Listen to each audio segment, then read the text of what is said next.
चंद सालों के हवाले से बात कर रहा हूं।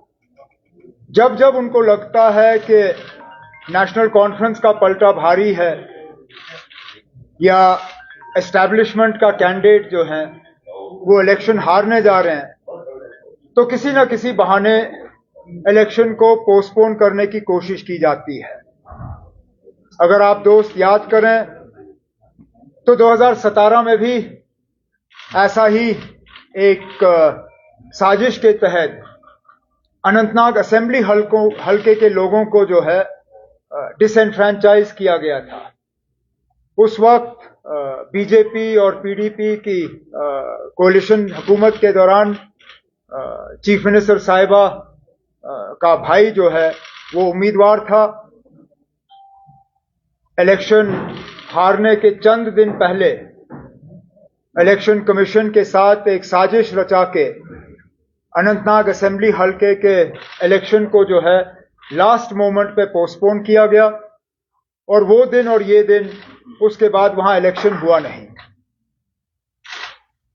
कुछ दिनों से हम ये खबरें सुनते आए हैं कि बीजेपी और उनके जो पार्टनर पार्टीज हैं वो एडमिनिस्ट्रेशन के साथ, इलेक्शन कमीशन के साथ मिलके दोबारा जो है इस तरह की साजिश रचाने पे सोच रहे हैं और बहाना ये बनाया जाएगा कि मुगल रोड जो है मुगल रोड में जो है वहां चलने फिरने की जो है वो हालत ठीक नहीं है।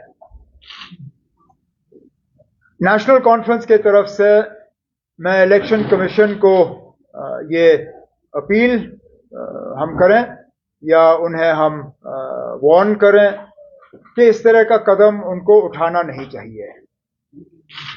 डिमांड हर पार्टी के तरफ से नहीं आई है। अगर आप जो इलेक्शन कमीशन की तरफ से जो जम्मू कश्मीर एडमिनिस्ट्रेशन को जो चिट्ठी गई है वो भी एक अजीब चिट्ठी है।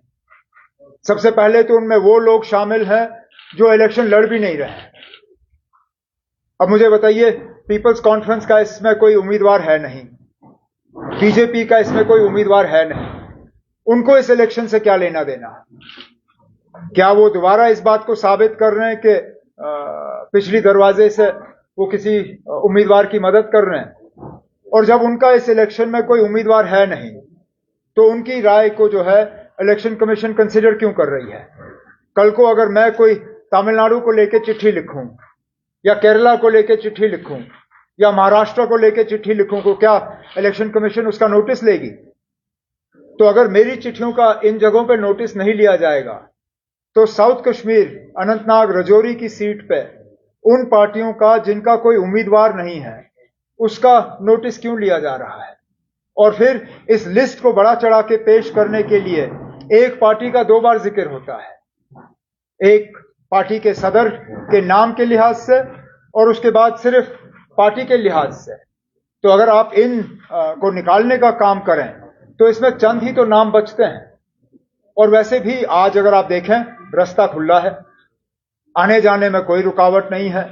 चलिए अगर एक आध दिन बारिश पड़ भी जाती है तो इतना कोई रास्ता खोलना जो है इतना मुश्किल है नहीं। और अगर मेरे खुद के उम्मीदवार हैं, ये खुद कहते हैं कि अगर किसी वजह उनका प्रोग्राम जो है मुगल रोड से नहीं होता तो इनको कोई परेशानी नहीं है, ये रियासी से होते हुए इलाके में पहुंच के वहां अपना कैंपेन का शेड्यूल जो है वो चालू रखेंगे। तो इलेक्शन कमीशन जो है उनका फर्ज बनता है कि वो हर पार्टी जो है उनकी व्यूज को कंसिडरेशन में लाएं। अगर हमारे व्यूज को नजरअंदाज किया जाता है तो उसका सीधा सीधा मतलब हम ये निकालेंगे कि जो है एक सोची समझी साजिश के तहत वहां इलेक्शन के साथ जो है खिलवाड़ करने की कोशिश की जा रही है। और ये चीज जो है लोग इसको बहुत इसका जो मायने निकलेगा वो अच्छा नहीं होगा। अब आपके अगर कोई सवाल है तो मैं सवालों का जवाब देने की कोशिश करूंगा। Yes, we have a letter. It's just at the moment it's being printed. As soon as it's printed, we will send it to the Election Commission and we will release it to all of you as well. So what prompted them to decide to? I can't tell. because I don't see how, I mean, in what way they feel that they will benefit themselves. But clearly, let's accept that the BJP doesn't do anything that it doesn't see a benefit to itself from. The fact that all its subsidiary parties are included in this list, including those parties that have not fielded candidates in this election, tells you everything you need to know as to why this conspiracy against the voters of Anantnag Rajouri Parliament constituency has been hatched. But we will, as a party, take a very dim view of a decision that postpones this election. There is absolutely no need to postpone the election, even if, for some reason, the Mughal Road closes for a few hours. If they can keep roads to Kargil open, if they can keep roads to Gurez open, if they can keep roads to Tangdhar open, if they can keep roads to Keran open, if the road to Matsil can be kept open, then there is absolutely no reason why this road cannot be kept open, unless, of course, the administration wants to join in this conspiracy to tinker with the mandate of the people of Rajouri and Anantnag Parliament constituency. People's conference ने यहाँ पे की थी request अपनी party से हमें यहाँ पे नॉर्थ कश्मीर में सपोर्ट किया जाए, और उन्होंने वहाँ पे इनको सपोर्ट किया है, मतलब अपनी पार्टी के कैंडिडेट को। कैसे आप उनके उस देखते हैं उस चीज को जो उन्होंने यहाँ पे? मैंने ये पहले भी कहा है, फिर दोहराऊंगा, मेरी लड़ाई जो है किसी एक फर्द या किसी एक तंजीम के खिलाफ नहीं है। नॉर्थ कश्मीर में एक मुकम्मल कोशिश दिल्ली के तरफ से और बीजेपी की तरफ से की जा रही है इन सबको एक साथ लाने की, और मैं तो इससे ये समझता हूँ कि शायद मैं ही सबसे ज्यादा ताकतवर उम्मीदवार हूँ वहां पे। नहीं तो कल तक तो मुझे टूरिस्ट कहा जा रहा था। अब बजाय मुझे ये समझाइए ना, आप अगर टूरिस्ट को हराने के लिए ये सब करने की जरूरत है तो जाहिर सी बात है कि टूरिस्ट ने उनको बहुत ज्यादा डराया हुआ है।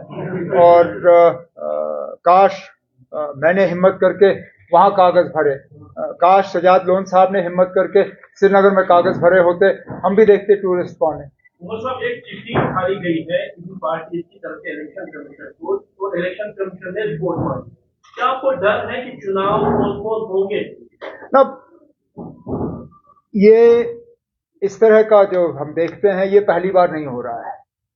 और आप देखें, एक जैसे कहा गया था ना, क्रोनोलॉजी समझ लीजिए, आप क्रोनोलॉजी समझिए। ये पहले इन चीजों को पब्लिक डोमेन में एक हफ्ता 10 दिन पहले लाया गया था, जबकि रास्ता खुला था। कैंपेन का सिलसिला जो है उसमें कोई रुकावट थी नहीं। यहां तक कि जिसने सबसे पहले इसको पब्लिक डोमेन में लाने का काम किया था उसने रजौरी पुंछ जाने की कोशिश भी नहीं की थी। यहां घर बैठे बैठे सबसे पहले सोशल मीडिया के जरिए अपील की थी कि इलेक्शन जो है वो पोस्टपोन होना चाहिए। और आप देखिए ना, अब ये लोग किन से मिलके ये सारा कुछ कर रहे हैं। बीजेपी अपनी पार्टी जिनका कोई उम्मीदवार, पीसी जिनका उम्मीदवार इस मैदान में है नहीं, उनके तरफ से इस तरह का अपील करना, उससे शायद आप ये समझ सकते हो कि इलेक्शन कमीशन पे बहुत ज्यादा दबाव बनाने की कोशिश की जा रही है।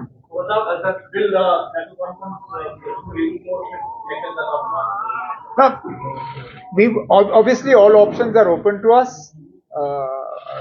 I first and foremost would make an appeal to the election commission not to do it, that there is no need for it.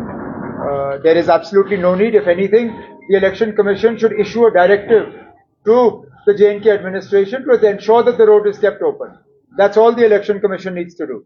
This government is perfectly capable of keeping this road open. I've been chief minister for 6 years. I know what our capabilities are. I know how capable our R&B department is. I know the machinery that we have. I know the manpower that we have. I know that there is absolutely no reason that the Mughal Road cannot be kept open at the end of April. If this was January or February, yes, I myself would have had concerns about our ability to keep this road open, but not at the end of April. That said, if the election commission chooses to ignore what we are saying, then we will consider the option of going to court as well. आपका हो गया ना? करते हुए कहा है कि अगर वो पर्सनल लॉ को प्रमोट करते हैं तो शरिया कानून होगा, तो किस किस्म का जो सेक्युलर कॉन्स्टिट्यूशन देश का है? अब फिलहाल तो सेक्युलर कॉन्स्टिट्यूशन को ही तो खतरा है, इसीलिए तो हम इंडिया ब्लॉक के तरफ से ये इलेक्शन लड़ रहे हैं। हम चाहते तो हम भी अकेला ये इलेक्शन लड़ते, नहीं लड़ रहे हैं, क्योंकि हमें मालूम है कि इस मुल्क के सेक्युलर कैरेक्टर को कितना खतरा है, और हमें डर। और आपने ये हमारे मुंह से नहीं सुना है, आपने बीजेपी के कुछ सीनियर लीडरों से सुना है कि अगर उनको 400 सीटें मिली तो वो मुल्क के आईन में तब्दीली लाएंगे, बदलाव लाएंगे। तो जाहिर सी बात है, जिस तरह होम मिनिस्टर साहब तकरीर कर रहे हैं, उनका इशारा इसी तरफ है। वो सब कल अगरवाला साहब ने कहा कि एडमिनिस्ट्रेशन जब रैली लेकर हम आ रहे थे तो बहुत तंग किया गया था, जगह जगह पे रोका गया है। क्या कुछ इस तरह की दूसरे कैंपेन में आपके साथ ऐसा हो रहा है? एडमिनिस्ट्रेशन का उसका इल्जाम था कि एडमिनिस्ट्रेशन का एक बायस्ड अप्रोच तो है, उसमें कोई दो राय नहीं है, और मैं ये मतलब सबूत के साथ आपको कह सकता हूं। आप सिर्फ झंडे ले लीजिए, हमारे नेशनल कॉन्फ्रेंस के झंडे जो हैं, छोड़िए, मैं सड़कों की बात नहीं कर रहा हूं, जहां शेर कश्मीर दफन है